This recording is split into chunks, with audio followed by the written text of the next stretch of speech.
এই যে আমার কাস্টার্ড একদম রেডি। মাশাআল্লাহ, দেখতে যেমন সুন্দর হয়েছে খেতেও অসাধারণ। আসসালামু আলাইকুম আপু ভাইরা, আজকে আমি রান্না করব কাস্টার্ড। এখানে আমি কাস্টার্ড পাউডার নিয়েছি, ডিম নিয়েছি, দুধ নিয়েছি। দুধ এখান থেকে নিয়ে ডিমটা আলাদা মিক্সড করবো আর এটা মিক্সড করবো। আর এদিকে আমি 1 লিটার দুধ ঝাল নিয়ে কমিয়ে নিয়েছি। এই যে এখন আমি চিনি দিয়ে নিব, ঠান্ডা করে নিয়েছি। এখন আমি চিনি দিয়ে দিব।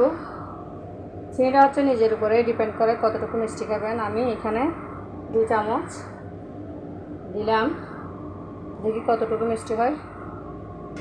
সম্পূর্ণটা আপনি কতটুকু মিষ্টি খাবেন এটা আপনার উপর ডিপেন্ড করে আপনি চিনিটা দিবেন।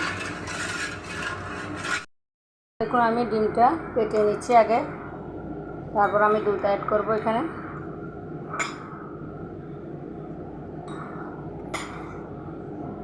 ভালোভাবে আমি পেটে নিলাম,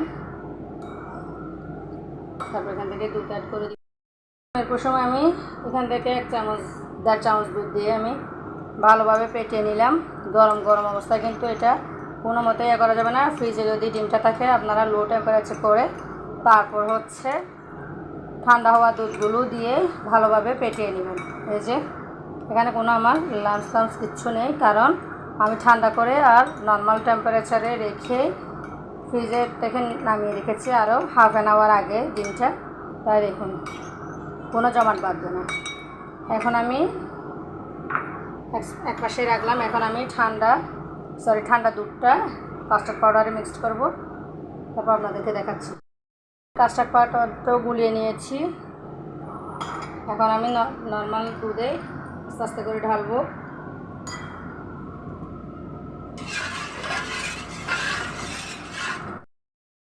এখন আমি ওই যে পেটিয়ে রাখা ডিমটা দিয়ে দিচ্ছি, আস্তে আস্তে করে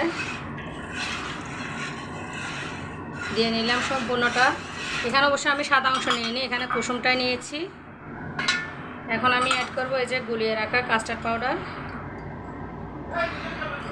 এটাও আস্তে আস্তে করে দিতে হবে যাতে এখানে কোনো দানা না বাঁধে বা জমাট না বাঁধে। এই যে দেখুন এখন আমি আস্তে আস্তে দিয়ে নিচ্ছি। বিসমিল্লাহ।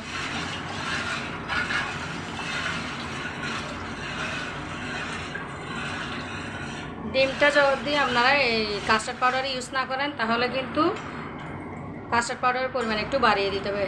ডিম ছাড়াও কিন্তু কাস্টার্ড পাউডার রেডি করা যায়। আমি অবশ্যই ডিম দিয়ে করেছি। এখন আমি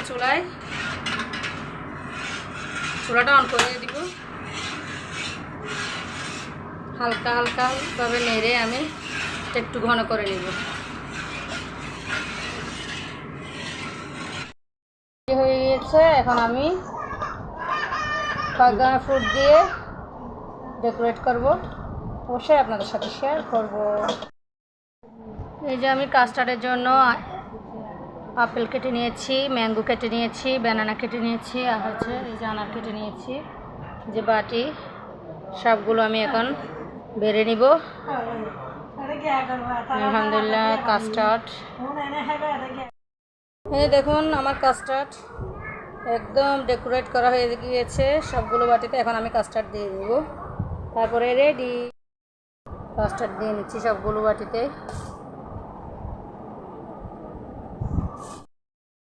এই যে আমার কাস্টার্ড একদম রেডি।